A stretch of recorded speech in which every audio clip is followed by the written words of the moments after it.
Hello. Hello, hello, hello. As you can see, I haven't cleaned my office, but that's okay. I've got some fruit and nut mix here. I've got my cup of tea here.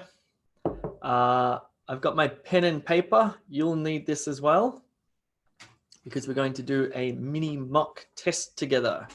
Anyway, how is everybody? Hello, Ganesh. Nice to see you. And Belal. Saloni. Nice to see you too. Whereabouts are you? Where is everybody? Hello, Hiro Sato and Pulkit and Sabita and Elizabeth. Who else do we have in here? Marcella from Perth. Julian, nice to see you, Julian. Somebody's seeing some Chinese characters. So Ganesh is in, oh, I've frozen. What's going there? That's weird. Oh, whoa, okay, not frozen. Whoa, Antonio's in Las Vegas. Julian's in Byron Bay. Oh man, that's a nice part of the world. That's beautiful, honestly. I lived in Byron Bay for 6 months when I was about 23 years old, actually. What a great place. It's just beautiful. Avi's from India. Lidiani's from Sydney. Christian's in Melbourne. Guru Prakash from India, somebody from Vijay from Mumbai. Fantastic. Cool. We've also got some people out on YouTube. Hello, people on YouTube. I hope you're doing well wherever you are in the world. I think things are getting better with this whole coronavirus stuff. I know in Australia, we're beginning to go through a step-by-step opening up of society again. So fingers crossed, fingers crossed. That'll happen sooner rather than later. All right, I won't waste too much time with the hellos. Let's get straight to it. We're going to do a mock test today, a mini mock test. Now, the thing is, if you've been here before, if you came here last week, whoops, I pressed the wrong thing there. If you came here 2 weeks ago, you would have seen this same material. So just beware that I repeat this same mock test every 2 weeks. So please don't expect new questions. It is, after all, for free. But anyway, I'm sure you won't. And even if you have seen them before, it will still be good practice for you. Okay, this is just for YouTube people. If you're watching this on YouTube, you should come across to e2language.com, sign up for free, and then you can join us in the Zoom live class here, which is lots of fun. That's the end. How did you go in the mock test? I'm obviously on the, sorry. I'm on the wrong slide. My fault. That is not the end, and my computer's being very funny, so hopefully it... Hold on, what's going on? Okay. Uh-oh, computer problem. Just give me a few seconds. Whoops, I was on the last slide there. All right, let me go back to the start. I believe we have to start from the start. That's always a good idea, not start from the end. Let's try that again. Come on, computer, what are you doing to me? Okay, PT live class. This looks like a better way to start. And let me make it full screen. I seem to be jumping around and a bit funny, a bit stuck there, but all right, let's just see how we go. Cool. All right. Hello, everybody. My name is Jay. I'm one of the expert PTE teachers here at E2 Language. Today, we're going to do a live mock test, a mini mock test. It'll be shortened somewhat. It'll take about an hour and a half to get through it still, so it still is quite significant. I'm going to talk to you about the E2 platform first of all, then we're going to get stuck into speaking, writing, reading, and listening as per the actual PTE, and then we'll do a little summary at the end. I'm not going to talk about the E2 platform. Let's get straight into it. The first task on test day is read aloud, and it's a speaking task, okay? What's going to happen is you're going to see a paragraph of text. It's very straightforward. You will have a chance to rehearse reading aloud this paragraph of text, and then when the time is gone, sorry, let me start that again. You'll have about 30 or 40 seconds to rehearse reading the paragraph. Then the microphone will open and you'll have the same amount of time, between 30 and 40 seconds, to read aloud as naturally as you possibly can. Now, you may have noticed when I started teaching here that I started elevating my voice and I started putting a lot more meaning and emphasis into the way that I speak. And I'm very conscious of speaking as clearly as I possibly can. I'm really using my tongue and my teeth and my lips, etc. I'm not just sitting here speaking like this because no. You don't want to do that on test day. You want to be crisp with the way that you speak. So I'm going to disappear. You're going to have 35 seconds to prepare, and then you're going to have 35 seconds to read this aloud.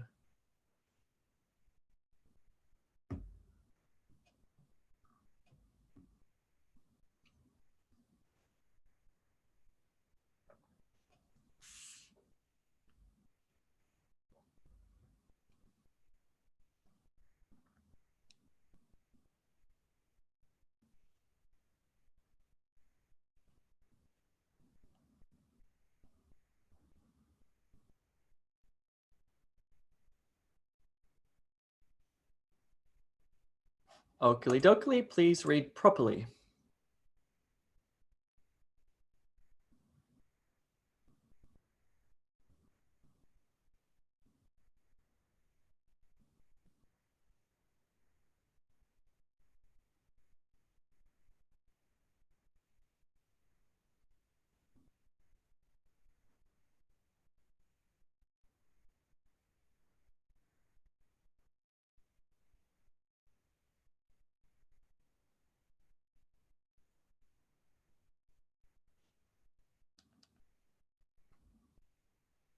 Okay, how did you go reading this aloud?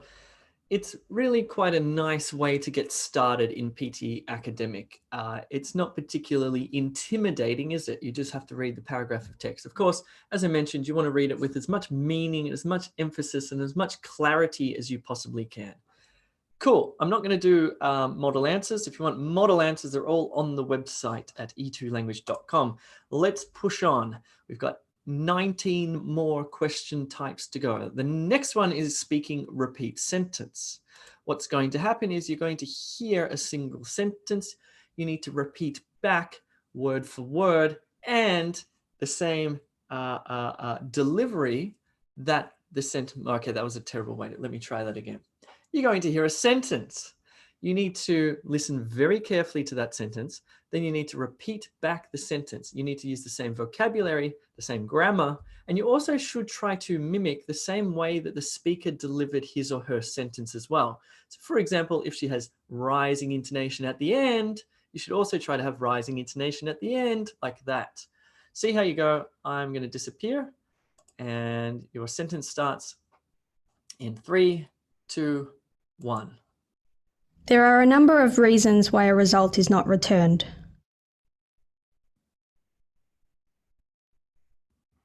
How did you go there? Let's do it one more time. There are a number of reasons why a result is not returned. Isn't English funny? I guess it's like all other languages, but what happens is when we speak naturally, it all just becomes blended together. We don't even really hear single words anymore. There are, you'd probably get a good score for oral fluency if you did that. There are a number of reasons why a result is not returned. There are a number of reasons why a result is not returned. That is correct. If you got all of those words in the correct order, but also paying close attention to, again, clarity or crispness of your pronunciation, and also the way that you delivered it in terms of oral fluency, you would get a top score. Rock and roll, we're on to the third task called describe image. What's going to happen is you're going to see an image. That image will most likely be some sort of graph displaying data, right? You're going to have 25 seconds to analyze that graph or that image. That means you have to look at it and understand what is going on in that image, right? Because after the 25 seconds have disappeared, you'll have 40 seconds to then speak about or describe what you're looking at. If you're an E2 language student and you know the method, you will know how to do this properly and it won't be intimidating. If you don't know that method, it's going to be a bit of a scramble. Anyway, let's see how you go. Let me disappear. You have 25 seconds to analyze.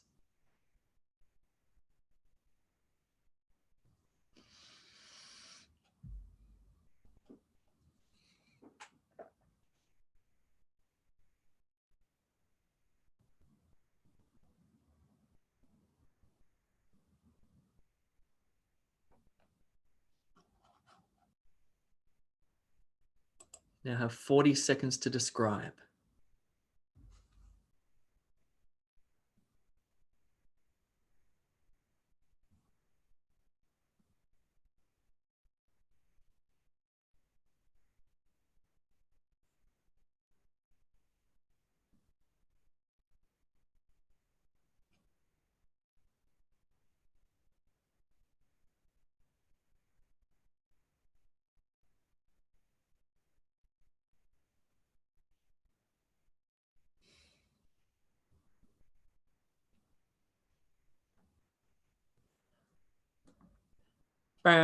Cool bananas. How did you go there? What was your description like? Are you happy with your description?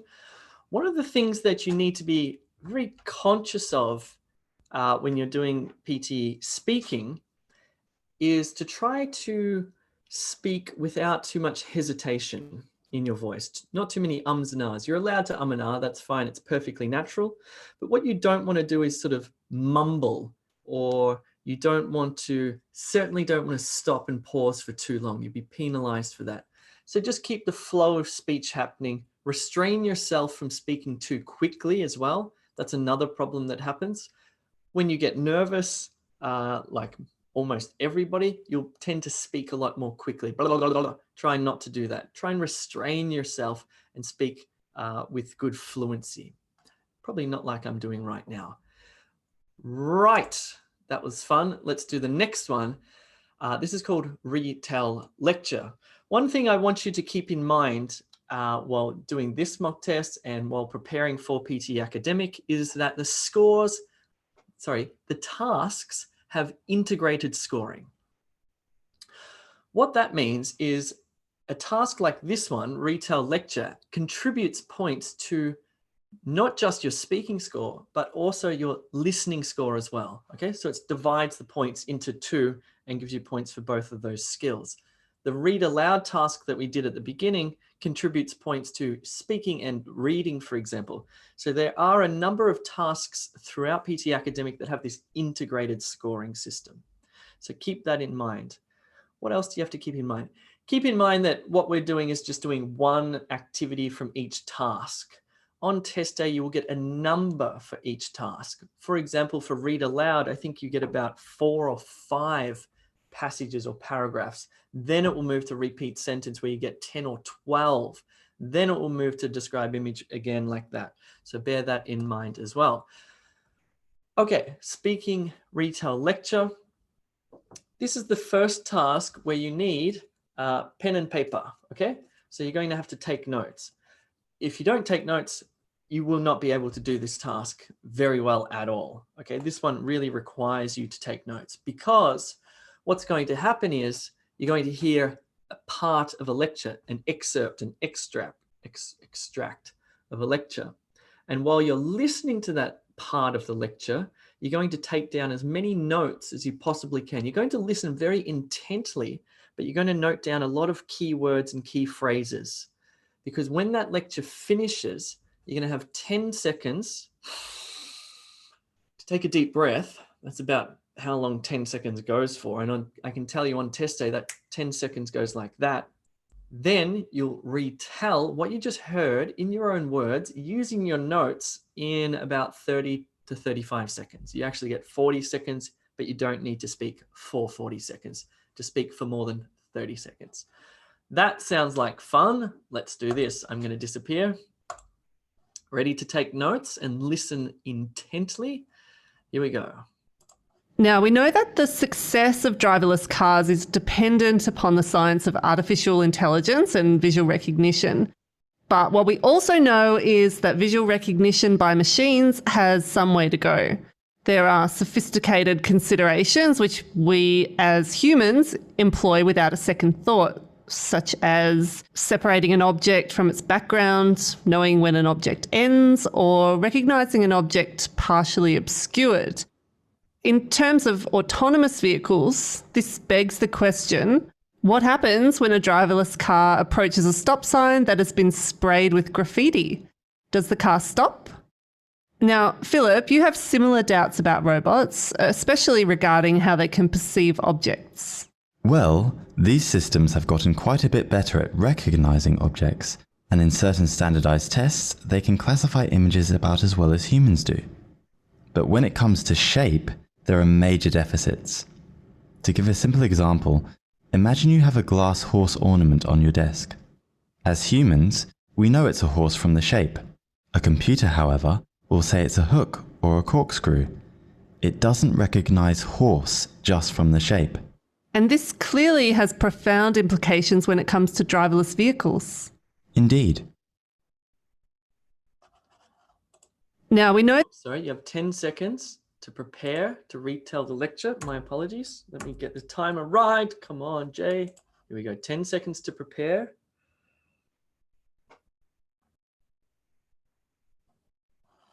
Take a deep breath. Here we go. And 40 seconds to retell the lecture.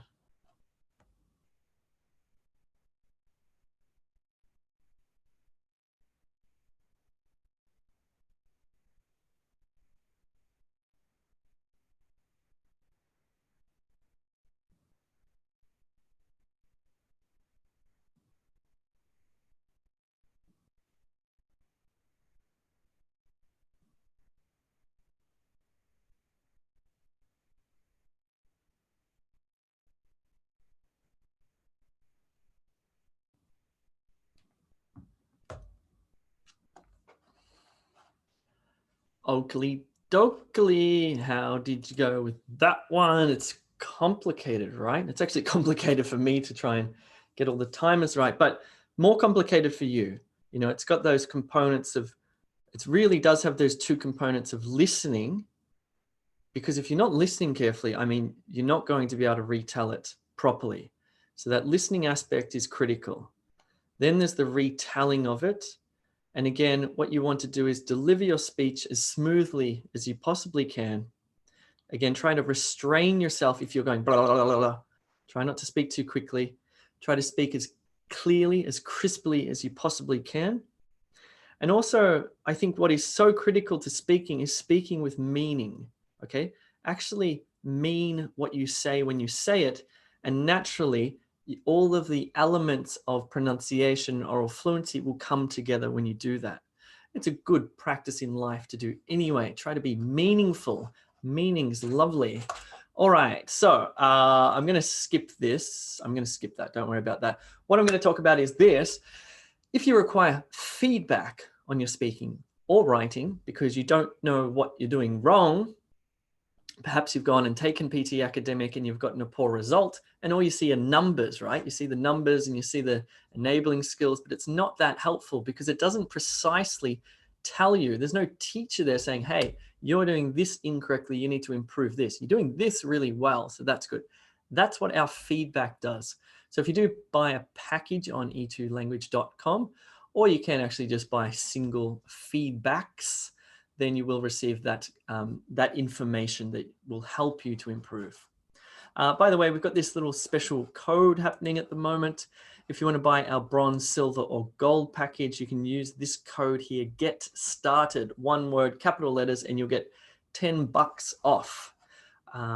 That's not a bad idea because, as I said at the beginning, I believe the world is starting to open up slowly again. So you do want to be well prepared for your PT Academic when the world opens up. Especially because there's probably going to be a rush for people to take their exams. Last speaking task. This is called answer short question. It's dead simple. You're going to hear a question. You need to answer the question. Answer the question in 1 or 2 words, usually. In other words, you do not need to answer the question in a sentence. Here we go. Here's the question for today. What do you call 2 lines that run side by side but never meet? Probably heard that one before. It's the same one I give every time in this mock test. Just bear in mind, on e2language.com, I think we have about 800 practice questions, right? 800 practice questions. So keep that in mind. What do you call 2 lines that run side by side but never meet? This is, well, the answer there is parallel. But that's a good example of the type of question that you're going to get on test day. It's going to, there's a perfect word here that I'm missing. Elicit. It's going to elicit from you a particular word, a single word And that single word is going to be uncommon, okay? Like a word like parallel. It's not going to ask you like, what do you eat off in the kitchen table?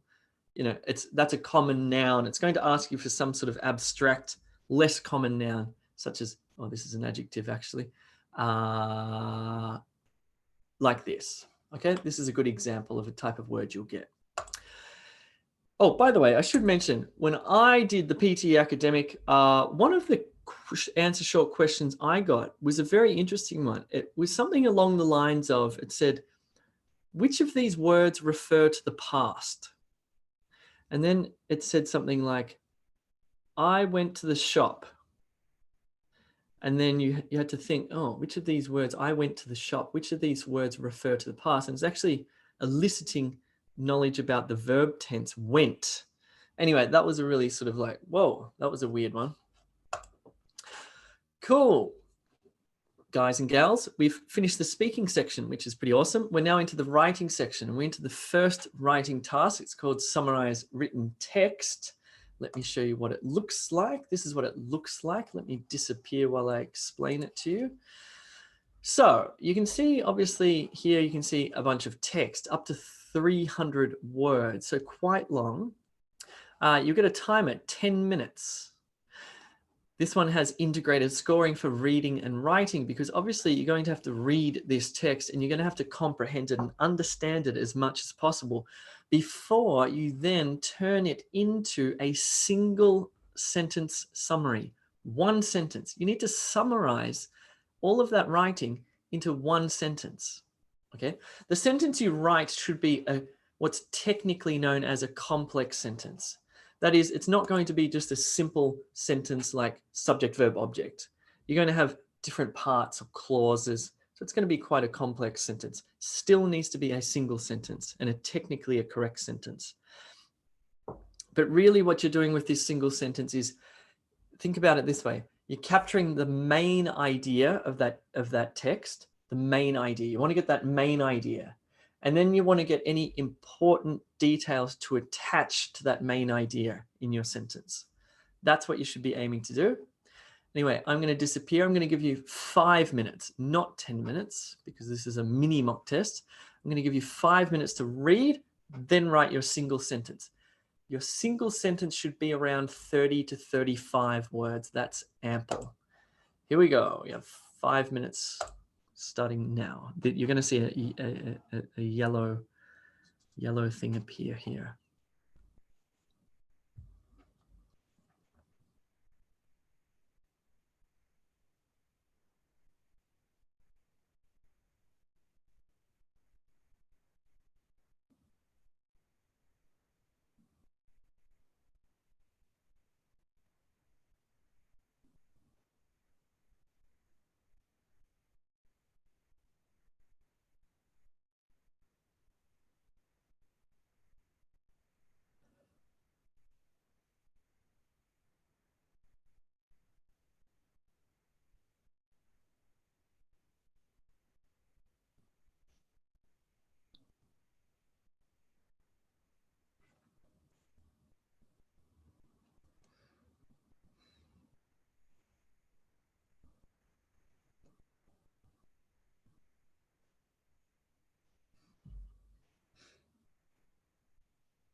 Okay. How did you go? Are you happy with your sentence? Cool. I'm not going to give you any feedback. I'm terribly sorry, because that will come as part of your package in e2language.com. But I will give you a nice example sentence here that I think captures the main idea and important sub-ideas. And you'll see how this works. See this little part here, after much research. That's an important sub-idea here, okay? After much research, okay, now here's the main idea. Dr. Tom Motti recommends that students sleep for at least 8 hours before an exam. That is the critical main idea. Do you agree? I think that is the essence of what this is about. However, we need to make it a bit longer, and we need to attach some sub-ideas to it. Just let me check something. I can see the chat flashing. Good. So Dr. Tom Motti recommends that students sleep for at least 8 hours before an exam in order to increase their ability to concentrate and remember, comma, which are critical factors for academic and exam success. That's a lovely sentence. It's 37 words, main idea, sub-ideas. It's a complex sentence. It's well written, good grammar, good vocabulary, good structure. That would be a top scoring sentence. Hopefully yours was something similar to that. Let's just talk about write essay. We're not actually going to write an essay. You can breathe a sigh of relief. We're just going to talk about it and talk about its scoring. My biggest recommendation here or suggestion is that you learn the E2 language essay structure, what we call the superstructure. Learn that superstructure, because once you've learned that, you can basically apply any question to that structure, or you can apply that structure to any question that you see. All of the question types that you get on test tape will be argumentative, persuasive. Okay, they're basically the same thing. Argumentative essay, persuasive essay, same thing. You're going to be given a topic that will have two sides. Okay, so it'll be controversial in some way.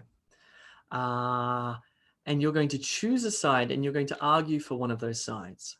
Okay, that's why it's argumentative or persuasive, because you're basically persuading the reader what he or she should think. Anyway, underlying a persuasive or argumentative essay is a structure. There's a structure in the introduction, there's a structure in the paragraphs, and there's a structure in the conclusion. There's an overall structure when you put all that together.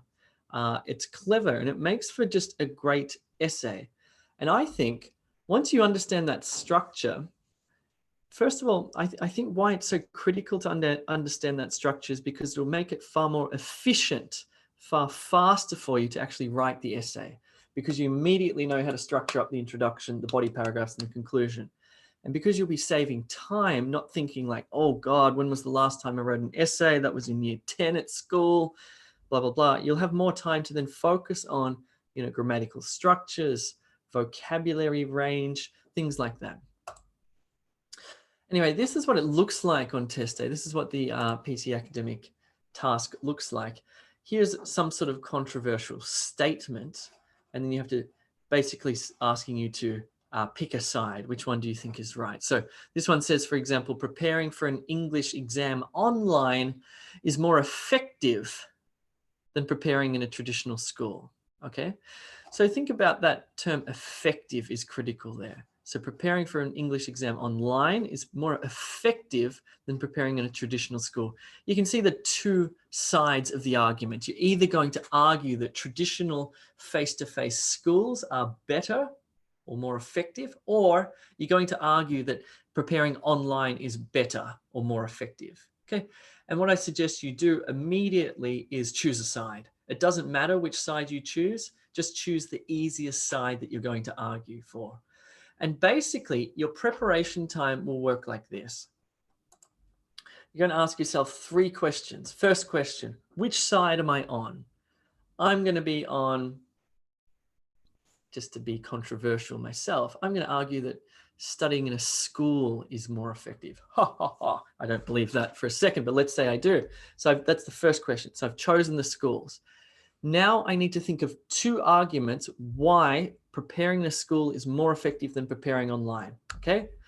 My first argument is going to be it's better motivation to be in a school because I'm surrounded by students. I'm already developing that paragraph out. Motivation. Students will be surrounded, I'll be with my friends. It's easier for me to get out of bed and go and study. Okay, so I've got my 1 paragraph already planned out. The second main idea, why is it better? This is why you should choose carefully. Why is it better to study in a school? Actually can't think of a reason why. Anyway, because I like schools. They're nice, they have doors and stuff like that. It's not a great paragraph, but you get the idea there. Obviously for me, the idea of preparing online is much better. Anyway, what I've done there is I've answered 3 questions. Which side am I on? Why, number 1, and why, number 2. Okay, so which side am I on? I've got my overall theme of my essay, basically my argument. I'm going to be arguing for this side. Cool. Why, number 1, that's my first paragraph. Why, number 2, that's my second paragraph. Then I begin writing. So you might want to sketch that down very quickly. It'll take you a minute to plan for this, maybe less. Then you start writing. One of the things that you don't want to do is just start writing without having thought of what your arguments are going to be, because you're going to quickly go, oh God, what am I doing again? Yes. So let's just take a look at this essay here. This is a top scoring essay. Behind this essay is the structure. So behind this paragraph is a certain way that you would structure all introductory paragraphs for your argumentative essay. Okay, it's a structure. It's not a template. You're not memorizing anything at all except for the structure itself. You're not memorizing phrases or a fill in the gap type of template, because that would be very onerous and would make you very nervous on test day, because you have to think, oh God, how do I remember that?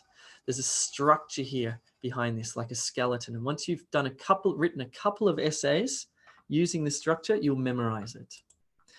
Now, the way that you're scored for the essay is like this. You're scored 0, 1, 2, or 3 points for content. That is that you're writing on topic. One of the most common ways that people screw up their writing or write essay, this is especially the case in IELTS, is they fail to address the question. They fail to fully understand and write about what the essay is asking you to write about. You read it very quickly once, you write something about online language learning. You have not written about why it's better or more effective than face-to-face. Or perhaps you've written something about why it's less expensive.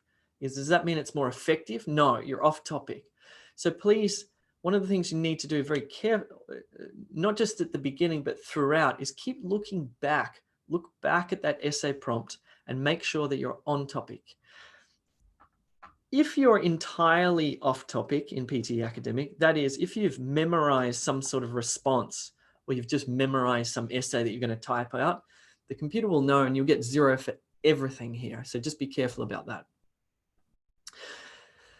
Next one that you're scored on is development, structure, and coherence. This is the structure itself. But as I said, the structure itself provides you with more time. And if you have more time, you can focus on things like the linguistic range, that is the vocabulary and grammatical range, the grammar itself being accurate in your vocabulary range, as well as your spelling. Length, you just need to write between 200, 300 words. That's it. Don't write 301, don't write 199, and you'll get a top score. Yes. Now, the tricky thing about all of this is that the hard bit really is grammar, right? Writing sentences that are well formulated and accurate. And of course, the other hard thing about language is the vocabulary, because, your topic might be something like, I don't know, pollution. How's your vocabulary for the topic of pollution? Or how's your vocabulary for the topic of, it's never going to be abstract like physics or anything like that. It's going to be modern social problems that you can write about. However, you do still need vocabulary. Let me show you something. Excuse me for a second. My computer's crazily slow today. What's going on? Come on, computer. Bear with me, bear with me, bear with me. Probably because I've got a million tabs open on my computer. Okay, keep bearing with me. Bear with me for a little bit longer. I'm just going to show you something. Is it going to load? Ooh, how's the anticipation for this? Da, da, da, da, da. Da. I think it's slow today. I think everybody's watching Netflix at home. I think that's what the problem is here. Yes. Okay.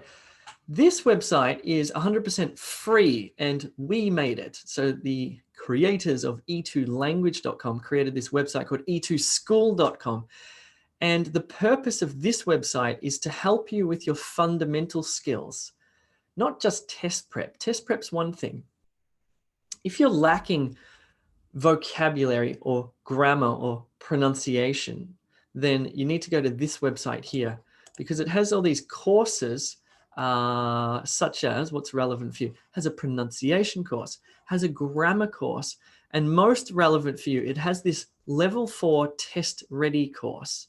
And what this course is, it's a vocabulary building course according to themes. So you might have the theme of society, and within that you'll have crime and whatever the hell else comes in society, or environment or technology, or all those sort of topics that you'll get in your PT or IELTS test. So this is 100% free. Do sign up for level 4. I think it'll be relevant for you if you require that additional help with vocab and or grammar and pronunciation, etc. Or if you have kids or friends or whatever who want to learn English for free, check this website out. It's pretty cool. I'm pretty happy with it. What am I doing? Yes, okay, I'm doing this. Cool. Another really quick way to improve your essay writing skills is to take a tutorial, 45 minutes one-on-one with one of our teachers. These tutorials come part of the packages on E2 Language.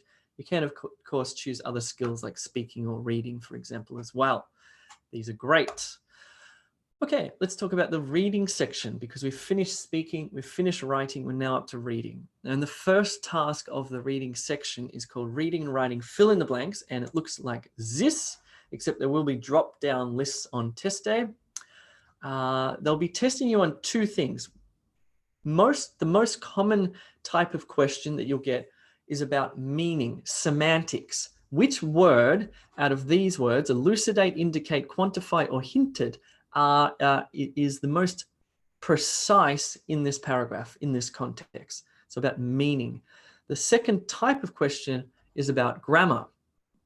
Which one of these verb tenses or voices, active or passive, is accurate according to this sentence or this context? So they're the 2 types of questions. Let me disappear, have a go at this. I'm going to give you 2 minutes.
Okay.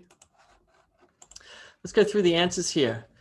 So the first one is actually have shown, because it's recent clinical studies have shown, not olive oil has shown. This is getting you on a little technical part of subject-verb agreement in grammar. So if you didn't get that, that's a really tricky one there, but it's a good question. This one's about meaning. So these studies also indicate, the studies don't elucidate, quantify, or hinted that eating olive oil can have a role in reducing. You can see it has meaning here that supports this, the meaning of this word here. If we keep reading, it says there are elements specific to olive oil which have special properties that play a role in reducing damage. Not creating damage, not proliferating or declining damage, but reducing damage is correct. If we keep going, we can see that extra virgin olive oil may reduce your risk of chronic disease development. Chronic disease development is a kind of collocation there. So you might want to pop your score into the chat. Out of 4, how did you go with that one? Let's have a look at the chat here and see how you went. Oh, wow, lots of people are getting 4, so that's great. Well done on getting that first one, because that's a here's a nice word for you. It's a doozy. That's a doozy, which means it's very confusing. It was a doozy of a question. Cool. All right, let's do reading, multiple choice, choose multiple answers, which I think is probably the most challenging reading question. Here's what it looks like. It's challenging because the text that you see here is long. It's up to 300 words. And you really have 2 problems to solve here, okay? 2 problems to solve. Here you have a bunch of statements, okay? What you have to determine, or what you have to work out is, does this statement say the same thing as this text, right? It's obviously going to say it in different words. It's not just going to have the same statement there. It's going to say it in different words. Does it say the same thing in different words? So that's actually the second problem you have to solve. The first problem you have to solve is, where in this passage is this statement? So you're actually going to firstly be finding something, then determining whether it actually says the same thing or not. Okay, so let's just run through those problems again. First thing, you read the statement, fine, read the statement, then find where in the text it says that statement in different words, then determine, is it saying the same thing or something contradictory or something not mentioned, in which case you won't choose it. Okay, how I want you to approach this first, though, is to quickly speed read this text. Spend 20 seconds speed reading the text, putting all those words in your mind, understanding that passage sort of broadly. Then you're going to start doing the identifying and problem solving here. I'm going to give you 3 full minutes to do this one.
Okay, most people are getting the right answers, plural.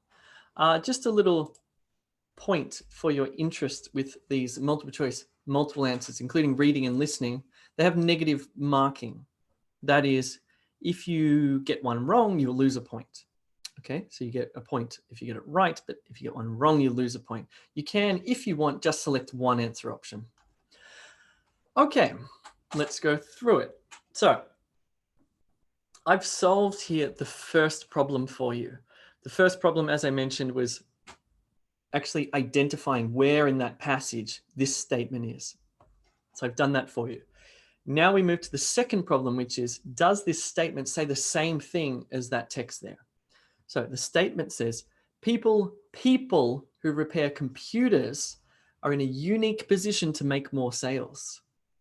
Okay, it says something about if you are a computer repair salesman, then it says, so if you, as a computer repairman or whatever, okay, so the computer repairs people in a unique position? No. That little word there, or whatever, it's not referring to people who fix computers specifically. So I'm going to leave that one. Not quite right. Not quite right is not good enough. Next one. There are misconceptions about why people should post content on social media. Okay, there are misconceptions about that. In the passage, it says, you might think of it as a losing battle. You're probably thinking, how does teaching my customers how to solve their own problems for free get me more customers? But the truth is this. And later on, it says, something that a lot of you aren't understanding. Let's read the question prompt, the statement again. It says, there are misconceptions about why people should post content on social media. I like that one. That's a good one. Let's have a look at this one. You should create marketing materials for social media to make more immediate sales. Well, the text says in a number of places, you get all the sales in the end. It would be better for you in the long run. You're in it for the long run. You're not doing it just to bait your customer into a quick sale. I'm going to win the war. That is contradictory. It's not about making immediate sales. Do you see the contradiction there? You will not select C. Facebook videos should be no longer than 30 seconds. Well, it says here, put out 30-second videos on Facebook. Do they say the same thing? Does that say Facebook videos should be no longer than 30 seconds? No, it just says put out 30-second videos on Facebook. Not the same thing. Of course, when you're identifying this is a great keyword to scan the passage, Facebook, Facebook, then read around it. Not happy with that one. Last one, by educating people for free on social media, you eventually achieve greater success. Well, that's really what the passage was about in many different regards. So if you did choose B and E, you got 2 points. Well done. How did you go? Did anyone get 2 points? How did you go? Nice. Saloni, Bina, Elda, Rabiul, Christijan, Marcella, Christian, Antonio, Rachel, Sandeep. I'm probably mispronouncing your names terribly. Manjunath. Well done. That's great. Cool. That's a tough one. Okay, this one's kind of fun. This is like a little game. I think it's called Reorder Paragraph. You have to put this jumbled paragraph into the correct order. Critically, you need to find the independent sentence. Unfortunately, with this one here, there are 2 possible independent first sentences. One of them, however, will lead you in the wrong direction. See how you go? It should read logically from beginning to end like a nice story. I'm going to disappear and give you 90 seconds to complete this one.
Okay. All right, let's go through this. This sentence here is the correct first independent sentence, or topic sentence if you like. This is the one that all the other sentences hang off and create a correct sequence. What exactly happens when you blow on a soap film to make a bubble? Behind this simple question about a favorite childhood activity is some real science. You can see here that this is in fact a question, and it says behind this simple question. So that's a beautiful link between these two sentences here. Okay, so is some real, what does it say? Behind this simple question about a favorite childhood activity is some real science. In a series of experiments replicating bubble blowing, NYU's Applied Math Lab has discovered 2 ways in which bubbles can be made. The first is by pushing wind through a circular wand with a soap film, which causes a bubble to grow. The other way is by gently pushing wind against the blah, blah, blah, blah, blah. You can see how these sentences neatly connect to each other through meaning. Is there any grammatical hints here? Sometimes you get a nice grammatical hint like and then the. You know, it might say something like a recent experiment, blah, blah, blah, blah, blah. The experiment, or the findings of the experiment. So you can, the type of connection.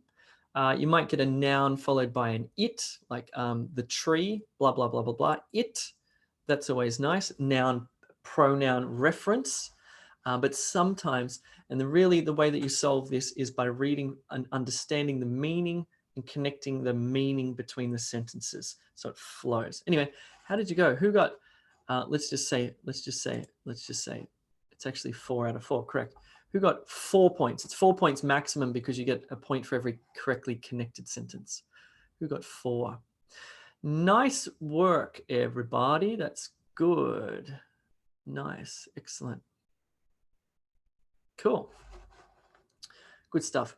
Just for your interest, it's actually, this is scored out of 4 points. It's actually scored on the connection between the, it's not, you don't get 1 for a sentence, you get 1 for a correctly connected. So there's 1 connection here, 2, 3, 4. Okay, so you get 4 points. Anyway, doesn't really matter. If you're still watching this on YouTube and you haven't yet gone across to the best website in the world, e2language.com, then you're missing out because it's good. It's a good website to practice your PTE. It's got live teaching, live classes, heaps of questions, mini mock test with feedback, tutorials, blah, blah, blah, blah, blah. It's good. Check it out. And there's a little code going at the moment. Get started, $10 off bronze, silver, or gold. So if you are thinking of going and taking the PTE, use that code, you'll get $10 off. Woohoo! Cool. This one's called Reading Fill in the Blanks. What you have to do is drag and drop these words into the correct blank. I'm only going to give you 60 seconds because the text is usually very short. I think it's below 80 words. Anyway, here you go.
Cool. Let's go through this one. So our ancient ancestors had many ways of parting with their dead loved ones. Some were left in caves, others in trees or on mountaintops. Still others were sunk in lakes, put out to sea, ritually cannibalized or cremated. All of these practices, though some may seem strange today, were ways of venerating the dead. Whoa, cool. Whoops, what have I done? How did you go with that one? You'll see that there are 2 answer options left over. These ones don't usually pose much of a challenge for people. It's not a particularly worrying task.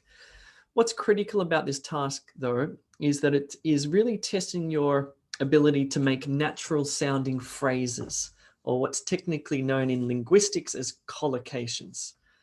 That's what it's testing you on. So, excuse me, I'm just gonna have a drink here.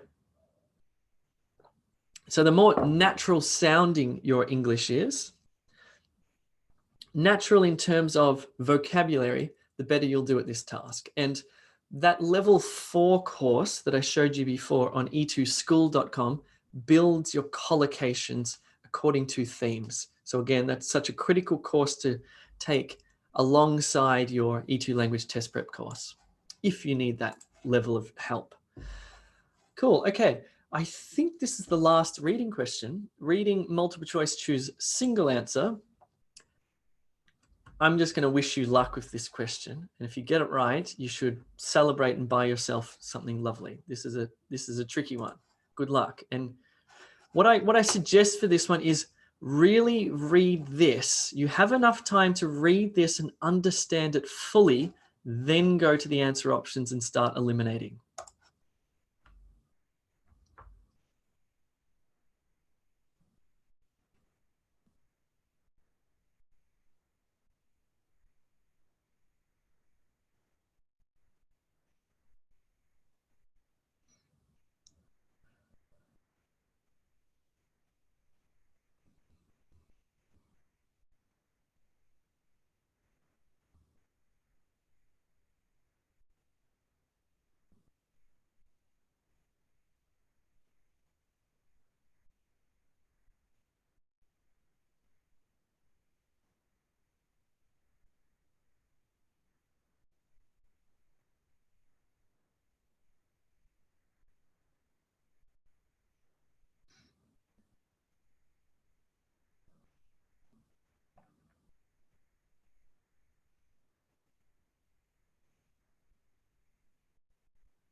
Okay. Let's do a little confidence check. How confident are you that you got that correct out of 100? Like out of 100%, if you're 100% confident, you're definitely there. Okay, 100, 99, 100, 100, 100. Oh my God, you people are 99, 90. It's starting to drop now. 80, 100. Interesting. Okay. I think one of the enemies of getting a good score in PT Academic is panicking. And this is a really complex topic because we're talking about the effect of emotions on cognition, or the effect of emotions on our ability to pay attention. I don't know about you, but when I get flustered, that's the word, you get flustered. That is, you sort of start thinking, oh God, I can't read this, what's going on? And you all of a sudden you're unable to pay attention. What is just ultimately critical here during this exam is that you can pay attention, you can concentrate. And even though you might be having anxiety or different things coming and going through your mind or through your body, you're still able to get the meaning from what's written there. It is ultimately a reading test. So just try to ignore any of those sort of fearful things that are coming up in you. They make it hard to understand, but ultimately it's up to you to pay attention. Let's go through the answers here. So let's start with D. According to the passage, paper transcripts. Okay, forget D, actually. Let's read here. So this is something about academic transcripts, blah, blah, blah, electronic transcripts, blah, blah, blah. Paper transcripts by post. It may take several days for your order to be processed. Okay. Okay, according to the passage, paper transcripts. We are concentrating on paper transcripts. From the date of your payment, please allow up to 10 working days. You can order in person. Paper transcripts from 1990 to present can also be issued immediately at the front counter of the student center. The cost is $40. Another person can collect your fast turnaround transcript, but they must be authorized by you and present photo ID.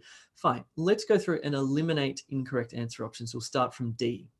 So paper transcripts will likely take more than a week to be delivered. Well, it says from the date of your payment, please allow up to 10 working days. Does that say the same thing as they will likely take more than a week to be delivered? No, not happy with that one. It's just not quite right. If it's not quite right, I'm not going to take it. Paper transcripts require you to complete a student authorization form. Well, it says another person can collect your thing, but they must be authorized. No, that's not right. B, paper transcripts are only available for study periods prior to 1990. Well, it says paper transcripts from 1990 to present. So it's not prior to. Not happy with B. I'm left with A. Now I want to confirm whether A is correct. So paper transcripts can be paid for and collected on the same day. It says paper transcripts can also be issued immediately, okay, at the front counter of the student center. The cost is $40. Who got A? If you did, you should buy yourself a little gift. So Pulkit's saying ice cream time. Nice. Even though in Melbourne right now, it's like freezing cold. So no ice cream here. Might get a cup of tea instead. Wine time. That's a nice one. Red wine, red wine, red wine. Cool. Well done. Let's take a deep breath. Actually, this is interesting because in PT Academic, between the reading and the listening section, you can actually go and take a bit of a rest. I think you get 5 minutes or something. You can go to the bathroom. Totally recommend that you do that. You get up, you stretch, get the blood moving.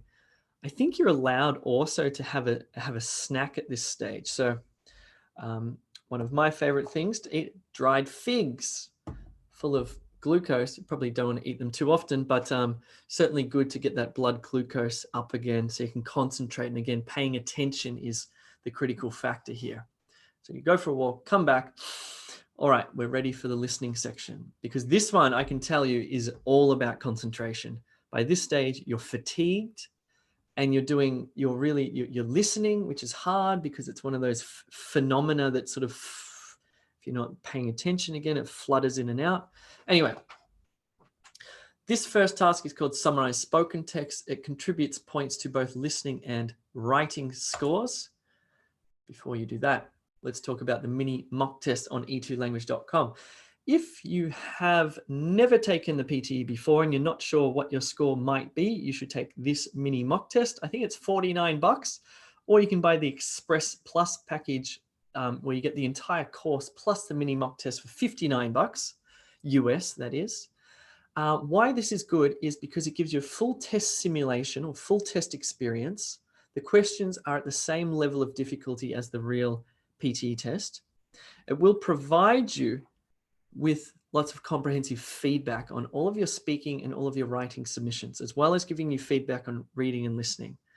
That's good because it will show you what you're doing wrong and right, okay? If you take the official mock test from Pearson, it just gives you a score. There's no one giving you feedback on it. So it's good because it gives you an accurate score. So does this, but this gives you feedback, which is so much better. So it's good if you haven't taken it or you have taken PTE test before and you don't know what went wrong. This will show you what went wrong. All right, here we go. You're going to need pen and paper to take notes because you're going to listen to a lecture or an interview. You're going to take notes. Then you're going to have time to turn your notes and your memories into a summary of between 50 and 70 words. Okay? Usually on test day, you get 10 full minutes. Today, we're just going to do 5 minutes. Okay? I'm going to disappear. You're going to listen and take notes. Then you're going to have 5 minutes to write your summary. Recently, we've seen the rise of voluntourism. That is, tourism which is linked to doing good for the local community of a travel destination. Now, this field tends to attract student volunteers, perhaps best described as amateur humanitarian workers.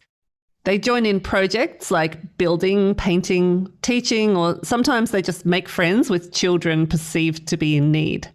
All seems very nice at first glance, but the voluntourism industry is coming under fire lately. Why? Well, a number of reasons. Perhaps the main one is the lack of skills these volunteers sometimes have. They may be there with the best of intentions to alleviate poverty or offer support to vulnerable people, but what can often happen instead is that they end up sort of contributing to patronising or unhelpful ideas about the places they visit.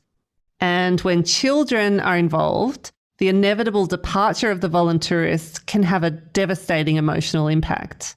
Now, it's not necessarily the volunteer's fault. The very design of these programs is often to blame.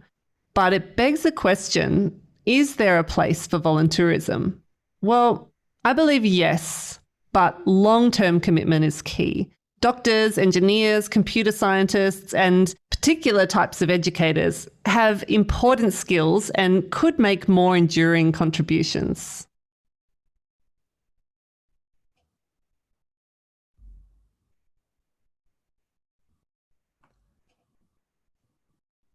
Oops, I'm going to give you 5 minutes. Recently, we've seen the rise of voluntourism. That is, hold on. I need to click this. Recently, we've seen the rise of voluntourism. Wait. Let me see if I can do this. Recently, we've seen the rise of voluntourism. There you go. You have 5 minutes to write your summary. I think that time is working, is it? No, it's not. Let me try again. There we go. Time is working. You have 5 minutes to write your summary.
Okay, here's a little hint, which is the speaker there was talking about volunteer tourism, and then she made this what's called a portmanteau. She joined the two words into voluntourism. If you didn't quite understand or get that or know how to spell that, just stick with volunteer tourism, okay? Just be careful of, you know, when you're writing on Microsoft Word and you'll write a word and the computer won't recognize that word. Just be careful of doing stuff like that in PT Academic. Writing, for example, in your essay, if you're going to include an example and you're going to say, use a particular word that might be from your culture that the computer may not recognize, don't use it. Use a really generic word that the computer will recognize, or else you might be penalized for spelling or something like that. So voluntourism is, I would avoid that, and I just say volunteer tourism. Yeah, anyway. Here's a good example summary. The speaker was discussing volunteer tourism. She mentioned how volunteer tourism mainly attracts students, and she described how they participate in projects like building and teaching. She talked about the lack of skills among these volunteers and the problems this can cause. She discussed the impact on children when a volunteer leaves. And finally, she suggested that volunteer tourism programs would be better with longer-term commitment from skilled professionals. 69 words. Remember, you need to write between 50 and 70. That would get you a top score. Hopefully yours was something like that. That's also got the E2 language structure embedded in it. Okay, and we're now going to do multiple choice, choose multiple answers for listening. And what happens is you're going to have 7 seconds, which isn't very much time, to quickly scan your eyes over this and to get an idea of what the lecture or interview will be about. What I strongly suggest you do for multiple choice, multiple answers on test day, pen and paper, listen, take notes, then match your notes and your memory to the correct answer options, plural. Ready? Let's try this. I want you to, why I think it's better to take notes, listen, take notes, then match, is because the human brain, as good as it is, it cannot read and listen at the same time. So if you're listening to this lecture and you're trying to read this, you're not listening to the lecture anymore. And you're going to miss critical information. Okay? So listen, take notes, then match. Away you go. Listen and take notes starting now. And then I'll give you like 20 seconds at the end to match. The World Solar Challenge is a race for solar-powered cars covering about 3,000 kilometres from Darwin to Adelaide. The cars competing in the Solar Challenge use solar panels, a bit like you might see on the roofs of houses, and they work by converting sunlight into electricity. The panels are made up of wafer-thin layers of silicon.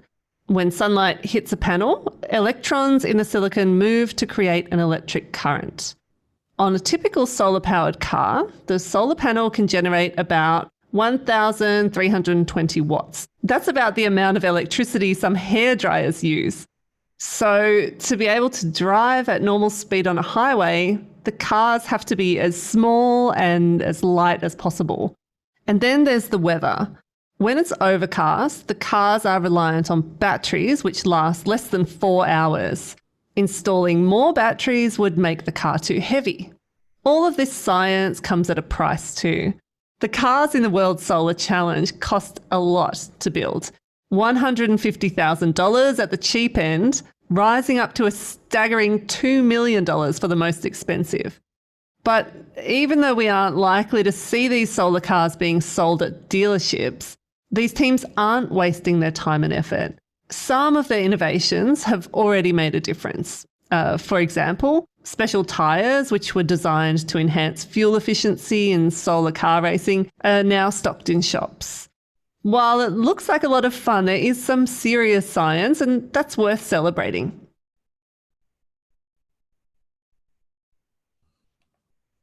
Okay, spend some time now reading through.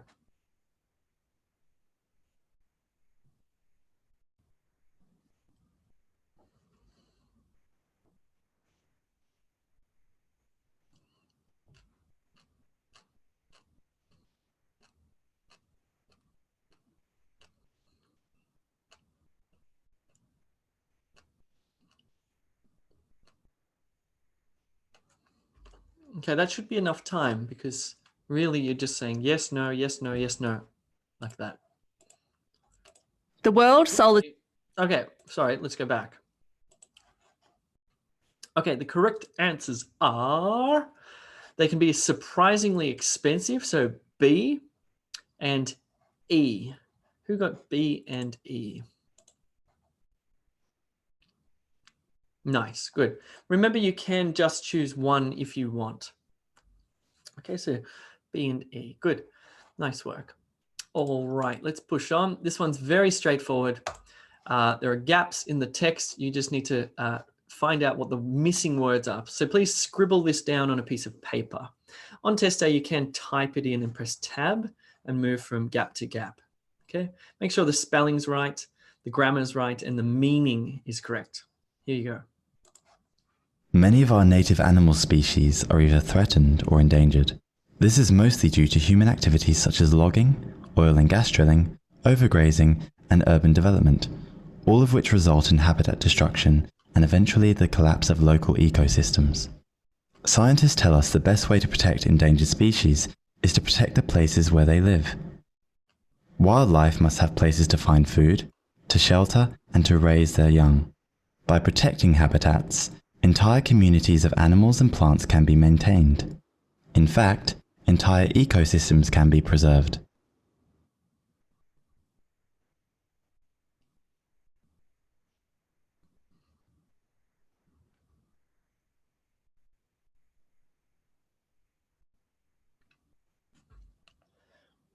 Okay, let's have a look at the correct answer. Many of our So activities, destruction, shelter, habitats must be plural. If you wrote habitat, it would be wrong.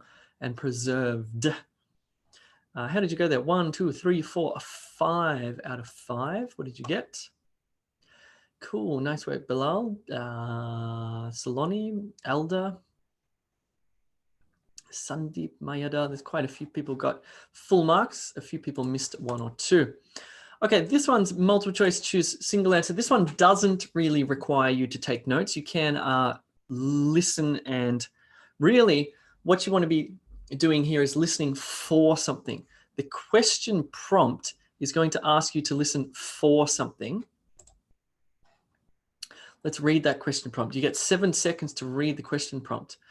According to the speaker, what is the main difference between the two phones? So he's going to be speaking about 2 different phones here. What's the main difference?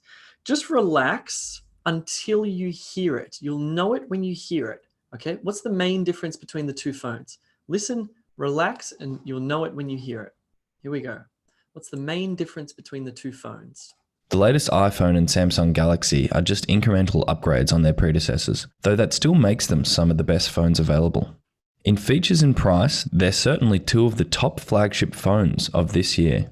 As far as design, both phones look much like their predecessors. The Samsung Galaxy's display are one style, while the iPhone is a round-edged rectangle. The Galaxy screen makes it slightly larger than the 5.8-inch displayed iPhone, if screen size matters to you. Alright, there's really only one comparison here, that camera. The Galaxy opted to stretch its 3 cameras and flash into a rectangular wedge, which looks a bit too angular in an 80s sort of way, but it's arguably more attractive than the camera on the iPhone. That setup looks all kinds of lopsided, and will arguably split phone fans down a love or hate line. But if anyone's winning this beauty contest, it's the Galaxy, by a healthy margin. All right, how did you go there? Just going to give you a bit of time. Nice, okay, everyone's well done. Great. Oh, okay. Some people are selecting multiple answers here. Just bear in mind, this is multiple choice, single answer. There's only one correct answer here. Okay, cool. All right, let's take a look here. So blah, blah, blah, blah, blah, blah, blah, blah. Then he said this. So what is the main difference between the 2 phones? All right, there's really only one comparison here, that camera. The Galaxy opted to stretch its 3 cameras and flash into a rectangular wedge, which looks a bit too angular in an 80s sort of way, but it's arguably more attractive than the camera on the iPhone. That setup looks all kinds of lopsided and will arguably split phone fans down a love or hate line. The look of the cameras according to the speaker, is the main difference between the two phones. Cool. I've spoken about how great our tutorials are, and if you do need extra help, they are certainly extremely helpful. Oh, by the way, I should mention, we've got this new thing in E2 language now called small group classes that we're experimenting with. This is really cool. Basically, what you do is you go in, you can buy, there'll be maximum 5 people. There'll be 1 expert E2 language teacher.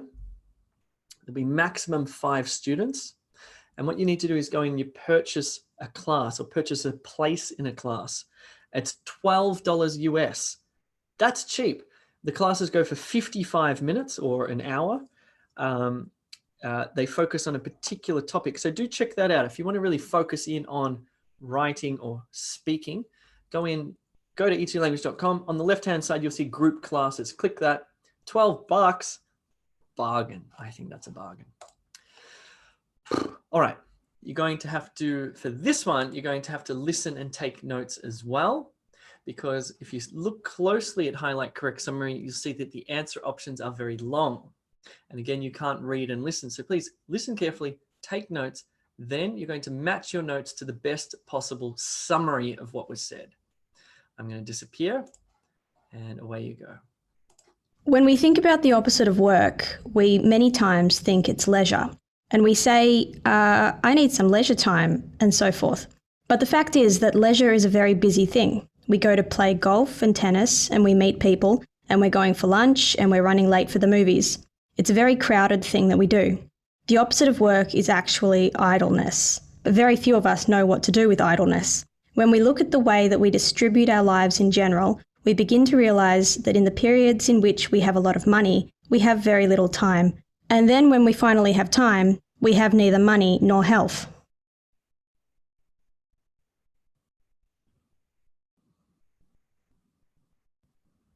Match your notes and understanding to the best answer option here.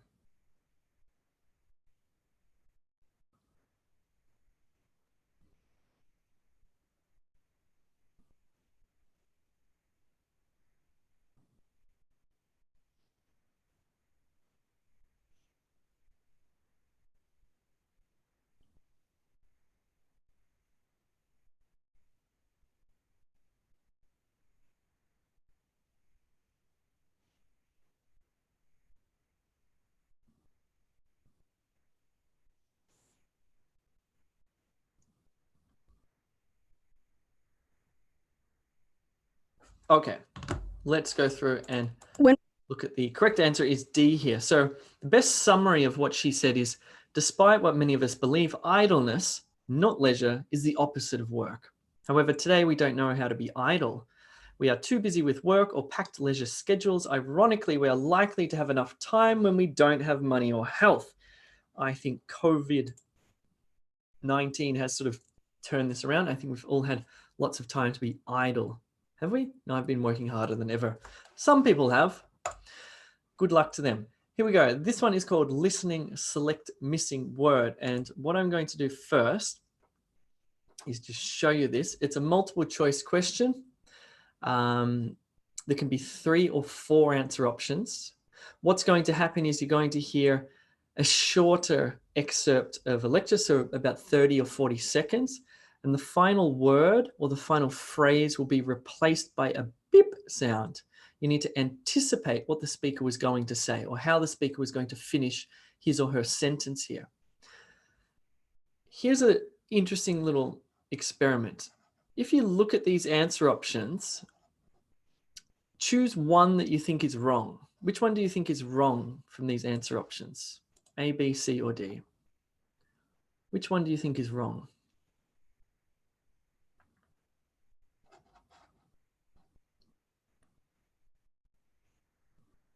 Okay, that was a trick question. You can't do that in the exam. You should never be judgmental about an answer option. You have no idea which one of these is correct. It doesn't matter how it looks. You might look at it and go, that one's ugly, it can't be right. You have no idea, okay, until you listen to that audio. So please remember that if you're taking a an English exam. Don't judge answer options until you actually don't judge a book by its cover. Here we go. You're going to listen and you're going to select the correct way to complete the passage, the audio. If you don't know what HTML5 is, let me help you understand. It's a programming language, but it's a profound one because for the first time, we're able to construct a web page where the entire thing can have embedded interactivity, can have video, audio, whatever it is that we want. We no longer need flash boxes. And this represents a huge, huge change because it's essentially opened up a new canvas. And it hasn't just opened it up for the New York Times or large corporations. It's opened it up for everybody on WordPress. It's opened it up for musicians and home entrepreneurs because suddenly the ability to produce a differentiated, highly compelling, value-added, maybe even monetizable product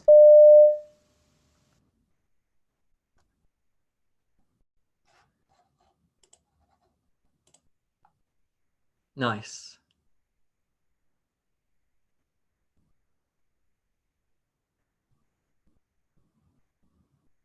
This was a really tricky one. Most of you are getting it. The answer. If you don't know what HTML5 is, let me help you. Okay, let me just skip some of this. The answer is A, but listen carefully. It hasn't just opened it up for the New York Times or large corporations. It's opened it up for everybody on WordPress. Okay, listen very carefully from this sentence. It's opened it up for musicians and home entrepreneurs because suddenly the ability to produce a differentiated, highly compelling, value-added, maybe even monetizable product. The ability to blah, blah, blah, blah, blah is there. That is the correct one. The other ones were incorrect in terms of content or just not quite right. So that was a very tricky question that I gave you then. So the answer is there. If you don't know what HTML5 is, say that people often don't choose this one because it looks funny. Because it looks funny. What? That's not a very good way to approach a test. You need to be very bias-free in your test and really choose according to what is said or what is on the page in front of you. Okay, highlight incorrect words. We are, my friends, at the second last task of this little mini mock test, which is good. All right, here we go. I think I deserve a red wine after this one. What's going to happen here is this is a transcript of what is said here, okay? It's a direct transcript. However, a few words are incorrect. You need to click on the words that differ from what the speaker says.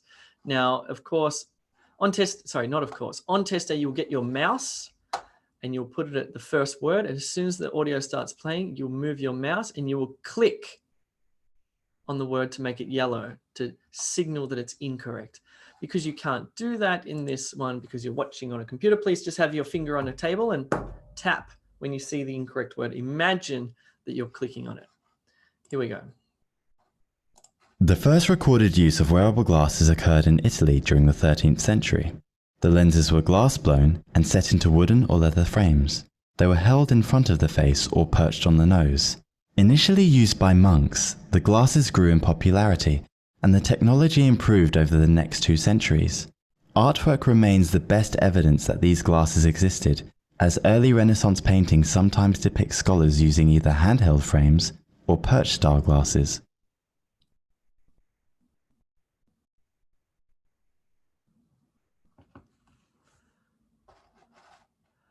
Okay. Here we go. So hopefully you clicked on feather because he said leather. Hopefully you clicked on placed because he said perched. Hopefully you clicked on quality because he said popularity. And hopefully you clicked on people because he said scholars. 1, 2, 3, 4 incorrect words there. Oh my God, I'm so tired. If you're watching this on YouTube, make sure you go and check out e2language.com. That's where the magic happens. Right, let's do the final listening task. The final task of the entire test is right from dictation. By the way, I think I should suggest a few little things here about tests. Somebody asked just then, which is it better to take the test in the morning or the afternoon? I don't think it really matters as long as you are energized. And what I mean by energized is you at least went to bed early the night before and tried to get as much sleep as possible. And also you ate a lot of food before you take this test. You can see it's almost like a marathon. What we're doing here is a fifth of what the actual PT length is like. No, that's not true because I'm talking a lot. In terms of number of questions, we're doing about a fifth, maybe a quarter of the actual length in terms of question numbers. So you can imagine how exhausted you get. So you really do want to eat a high calorie breakfast before you go in, or lunch or whatever. So you've got heaps of energy, you're well rested, and you're ready for this thing because it's quite arduous. All right, this is right from dictation. You're going to hear a single sentence. You're going to listen very carefully. You're going to absorb that sentence. Then you're going to type the sentence out. And you'll get about 10 of these on test day. One last thing before we actually do it. The reading section and the listening section in PTE require you to manage your own time. That is, each task is not timed. The entire section is timed. You need to work through the tasks efficiently, keeping in mind the time and not spending too long on a particular task, but not spending too short a time as well, moving efficiently through each task. One of the observations that we've made is that if you fail to complete all of the right from dictations, your listening score and your writing score will be affected quite significantly. So do make sure you get to the end of the exam. Here we go. Listen and then write the sentence. We solve problems through innovation and hard work.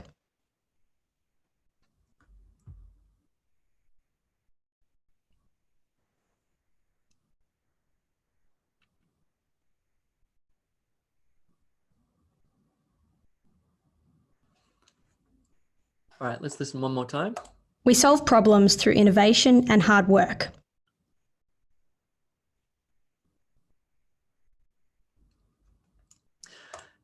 We solve problems through innovation and hard work. 1, 2, 3, 4, 5, 6, 7, 8 words. This is partial scoring. That is, if you got 7 of the words, you would, whatever the percentage of 7/8 is, I don't know, but you get a percentage type of score. So it's not all or nothing, it's a percentage. Oh, good question. Bina says, what happens if we write hard work as one word? It is actually 2 words, I believe. Hard work is not a compound noun there. Okay, if I got all the correct words in a sentence but added unnecessary words in between, will I still get it? Interestingly, they don't penalize you for adding words that weren't actually said. So if you're umming and ahhing, if you're thinking, oh, did she say that or not? Add it in because it's fine. You won't be penalized for additional words. Funnily enough. All right. I've said enough about that. You can sign up for free at e2language.com. Let me just answer a few little questions before we all go and fall asleep. Jay, can I use contractions in write from dictation? Words like couldn't, shouldn't, whatever, hasn't with the apostrophe T. If the speaker says it, yes, you can use contractions. You would get a correct score if you used a contraction or a fully expanded, if you wrote it out fully. No more questions? Cool. I'm going to leave you to it. Thank you very much for coming along. Everything I know about PT is on e2language.com. So if you do have any questions, you can check out that website. As I mentioned, you can sign up for free. If you have a particular question, like a burning question, send an email to hello@e2language.com. That is hello@e2language.com, and we will get back to you. Thank you very much for coming along. I hope you are safe and well. And as I mentioned at the start, I hope this world of ours opens up again. But I also hope that we remember some of the lessons from this COVID thing, because I've heard a lot of people say, you know what, maybe I don't need to go out and socialize every night. And maybe I don't need to do this. don't have to do that anymore. That's great. Hopefully you can remember these lessons. Anyway, see you soon.